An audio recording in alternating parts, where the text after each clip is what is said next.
উৎসব করি এর ইতিহাস বেশ বিস্তৃত। সেগুলো আসলে আমার আলোচনা পাঠ্যপুস্তকের মধ্য দিয়ে নানানভাবে আমাদেরকে ঐতিহাসিকভাবে এটা পরিচিত এবং আমরা ধারাবাহিকভাবে পালন করছি।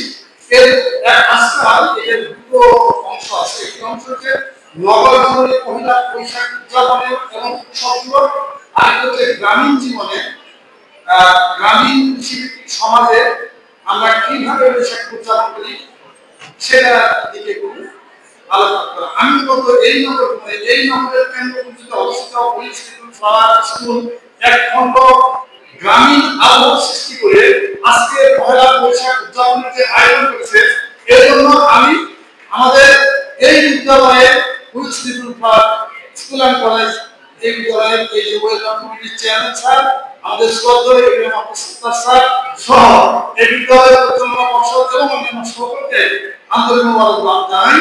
আমরা আসলে আলোচনা করতে চাই, একটু আলোচনা সংক্ষিপ্ত রাখতে চাই, তবে আমার সমাজসেবী এবং ধন্যবাদ এই বিদ্যালয় কর্তৃপক্ষকে এবং বিদ্যালয়ের শিক্ষার্থী সবার প্রতি, এই জন্য যে আসলে আমরা আমাদের জীবনযাপনে যেমন রাষ্ট্রের প্রতি, সমাজের প্রতি, মানুষের প্রতি মানসিক সম্পর্কগুলি মূল্য দেই এবং সেই মূল্যবোধ সৃষ্টি করতে পারি।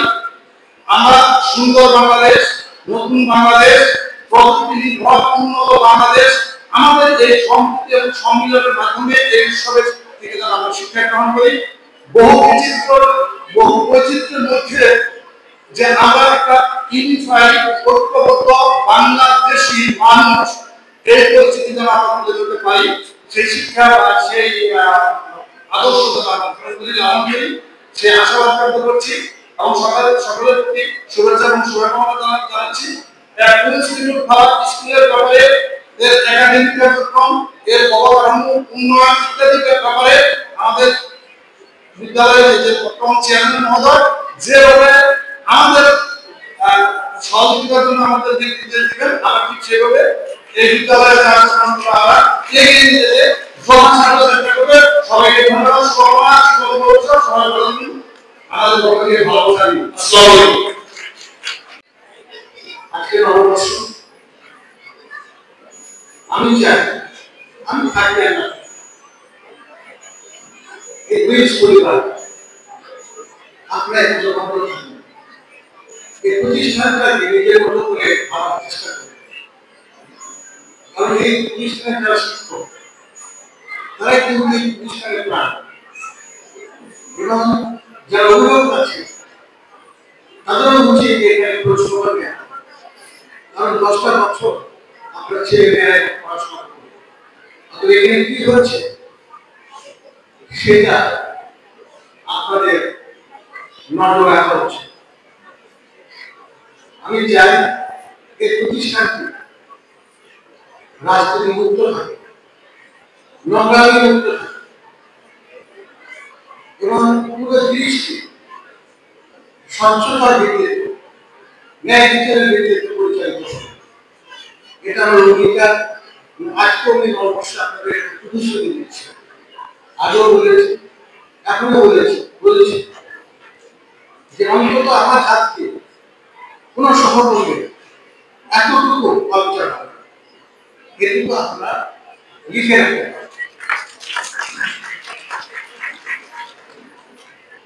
আপনারা জানেন আমার একজন সহকর্মী বিজ্ঞানী স্কুলে সভাপতি হয়েছেন, আর একজন সহকর্মী আইডিয়াল স্কুলের সভাপতি হয়েছেন। বিজ্ঞানী সভাপতি হয়েছেন, ওনার ব্যস্ততার কারণে, অসুস্থতার কারণে উনি আমাকে বলেছেন এবার তিনি আমার স্কুলের দিকে একটু খেয়াল রাখেন। এটা বলছে একটা অভিজ্ঞতা শেয়ার করার জন্য। এই 6 মাসে বিজ্ঞানী ভর্তি হওয়ার জন্য অভিভাবক না আমার কাছে যেভাবে পরিচালনা করেছে, নিজেও শুনেছি লক্ষ লক্ষ টাকাও দিতে লাগে তারা বিজ্ঞান ভর্তি করতে চায়, কিন্তু আজকে 7 মাসে এই স্কুলে ভর্তি হওয়ার জন্য এই পদ্ধতি আমার কাছে আসে। এই ঘটনাটা কি প্রমাণ? ঘটনা প্রমাণ করে আমাদের যে ঐতিহ্য ছিল, প্রতিষ্ঠানের যে সুনাম ছিল, আমরা সেটা ধরে রাখতে পারি। এটা ম্যানেজিং কমিটি যারা ছিল আগে তাদের দোষ থাকতে পারে, আমাদের শিক্ষক সহকর্মীদের মধ্যে দোলাদলির কারণ সেটাও একটা ঘটনা হতে পারে। আমি আজকে সকালে একটা অনুষ্ঠানে থেকে গাড়িতে ছিলাম, একজন অভিভাবক আমার গাড়িতে ছিল, উনি আমাকে বললেন যে স্যার আমার ছেলেরা এখানে পড়তো ক্লাসের ফার্স্ট পর, আমি তাকে আইডিয়াল স্কুলে নিয়ে গেছি। আমি বললাম তুমি কি করছো, তুমি আমার গাড়ি থেকে নামো। আমি তাকে বললাম আমি গাড়ি থেকে নামো, আমার স্কুল থেকে ছেলে গিয়ে কোন স্কুলে ভর্তি করে দিয়েছি, এটা তো ঠিক হয়নি। উনি বললেন স্যার কি করবো, ওইখানে লেখাপড়া করে গেছিল। এই কথাটা আমার শুনতে হয়েছে, এই বিচারের ধারা আমি করতে চাই। অর্থাৎ আজকে আমি নববর্ষে আপনাদের কাছে গর্ববোধ অনুরোধ করব, আমাকে আপনারা সরিয়ে দেন। এখানে শিক্ষা প্রশাসনের সবাই আছে, আমি আজ থেকে স্কুলে আসবো না, কিন্তু আমি জানতে চাই, শুনতে চাই, আপনারা জানতে পারবেন যে স্কুল আবার পূর্ণ আগেকার পুরো সুনাম ফিরে দিয়েছে। আমি খুশি হব, কারণ আপনাদের দোয়ায় এখন এত কর্মকাণ্ডের সঙ্গে আমি জড়িত। আসলে সত্যি কথা বলতে স্কুলের সময় পাবো, সময় পাবো না। আমি আপনার না চাইলে খুশি মনে আমি কোনো আমার আশ্বাস থাকবে না, আমার বলতে জেদ আমি নববর্ষে এটুকুই কামনা করছি। আমি আশা করি আজকে মাধ্যমিক উচ্চ মাধ্যমিক শিক্ষক নেতৃত্ব এখানে আছেন, মানুষের সাথে আমার কথা হয়েছে। আজকে যে মহাপরিচালক পরিচালক আছেন, আমরা অত্যন্ত খুশি যে মানসিক স্বাস্থ্য একটি ইতিবাচক ধারণা আমাদের মধ্যে আছে। কিন্তু ওনারা বাধাবদ্ধ, ওনারা আসার পর আলহামদুলিল্লাহ অনেক কাজে গতি আসছে এবং মানসিক শিক্ষকদের বলেন, অভিভাবকদের বলেন, তাকে সচেতন একদিনের ভাবে ফিরে আনার চেষ্টা করছে এবং ন্যায় বিচার করার চেষ্টা করছে। আমরা আশা করি যে কোনো বিষয়ে আমরা তাদের সহযোগিতা এবং পর্যায়ক্রমে আমরা এই প্রতিষ্ঠানে শিক্ষা মন্ত্রণালয়ের জ্যেষ্ঠ কর্মকর্তা, শিক্ষা মন্ত্রণালয়ের দায়িত্ব উপদেষ্টা, বিভাগীয় কমিশনার, প্রশাসনের উচ্চ পর্যায়ে আছে, আমরা সবাইকে বিভিন্ন অনুষ্ঠানে নিয়ে এসে স্কুল আমরা দেখাবো। মানুষকে নিয়ে এসে দেখানোর পর কিন্তু তার মাইন্ডসেট অনেক সময় পরিবর্তন হয়ে যায়। আমরা এই সুযোগগুলো নেই। আপনারা সবাই ভালো থাকেন। আগামীতে আপনার চাইলে দেখা হবে, না চাইলে দেখা হবে না।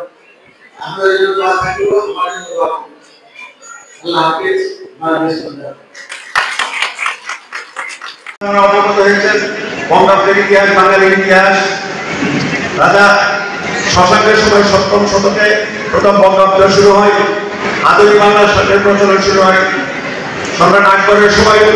সম্রাট আকবর খাজনা আদায়ের স্বার্থে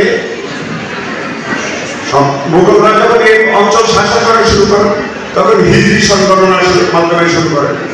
কিন্তু হিজরি সনের শেষ দিন এবং বসন্তের শেষ দিন এক হতো না।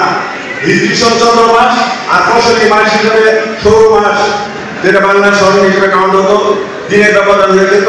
হিজরি সন হতো 354 দিনে আর বাংলার সন হতো 365 থেকে 366 দিনে, যার জন্য গ্রেগরীয় ক্যালেন্ডার অনুযায়ী 14 এপ্রিল পহেলা বৈশাখ ধরে বাংলা সংগঠন শুরু হয় খাজনা আদায়ের স্বার্থে। প্রচলনটা এমন ছিল, বসন্তের শেষ দিনে কৃষক তার সকল খাজনা রাজস্ব পরিশোধ করবেন আর পহেলা বৈশাখ তাদেরকে মিষ্টিমুখ করানো হবে। এই দেশে যখন বণিক শ্রেণীর আবির্ভাব হলো তখন মুকামদার, আড়তদার, মজুদদার এদের যখন সৃষ্টি হয়, তারা একইভাবে যারা লোক বিকারক ছিল অথবা বকেয়া ক্রেতা ছিল তাদের জন্য রোল ছিল তারা বছরের শেষ দিনের সকল পাওনা পরিশোধ করবেন আর নববর্ষের প্রথম দিকে লাল খাতার মাধ্যমে বছর গণনা শুরু করবেন। আমাদের এই ঐতিহ্য অনেক প্রাচীন পুরাতন। বন্ধুরা আমার, সুদীর্ঘ সাধক আমার এবং বিশেষ করে ছাত্রছাত্রী আমার, আপনাদেরকে এই দেশের এই ঐতিহ্য সংস্কৃতি কৃষ্টি আপনাদেরকে জানতে হবে। আর ঐতিহ্য কৃষ্টি জানা এই জন্য প্রয়োজন, আপনাদেরকে নিজেদেরকে হীন মনে হবে না, নিজেদেরকে কখনো ছোট মনে হবে না। আপনাদের পূর্বপুরুষের ঐতিহ্য জানলে আপনারা নিজেদেরকে গৌরবান্বিত মনে করবেন। ইউরোপের রেনেসাঁ, ফরাসি বিপ্লব সহ বিশ্বপরিচয় যত ঘটনাগুলি আছে তা শুনে যেমন আপনাদের মুখ খুলে যায়, আপনাদের নিজস্ব এইসব ঐতিহ্য সংস্কৃতি সম্পর্কে আপনারা ওয়াকিবহাল হলে আপনাদেরকে নিজেদেরকে বর্ণনা হবে।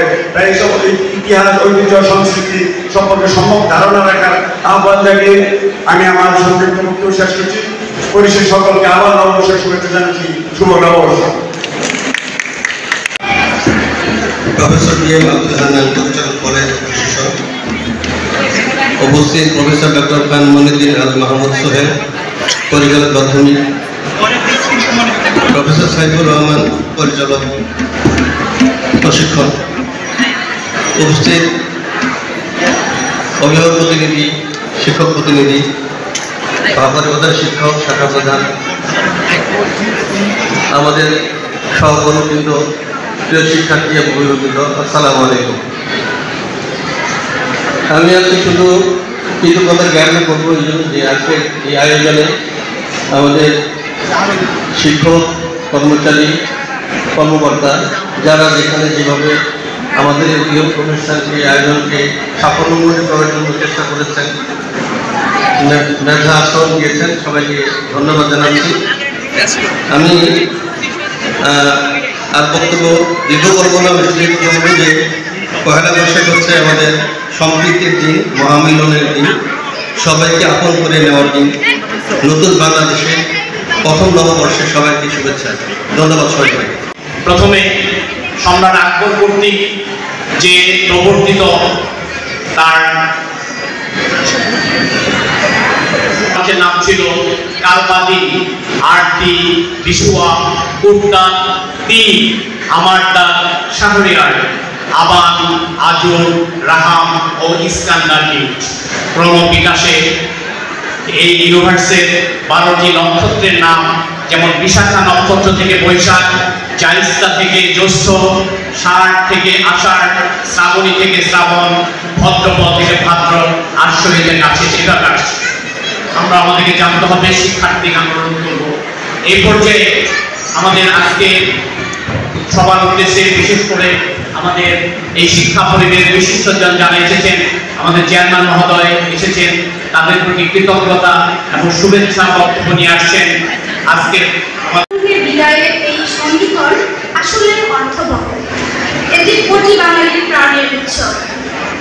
প্রতি বছরের মতো এবছরেও বাংলাদেশে জাতি, ধর্ম, বর্ণ নির্বিশেষে ব্যাপক সাড়ম্বরে পহেলা বৈশাখ পালিত হচ্ছে।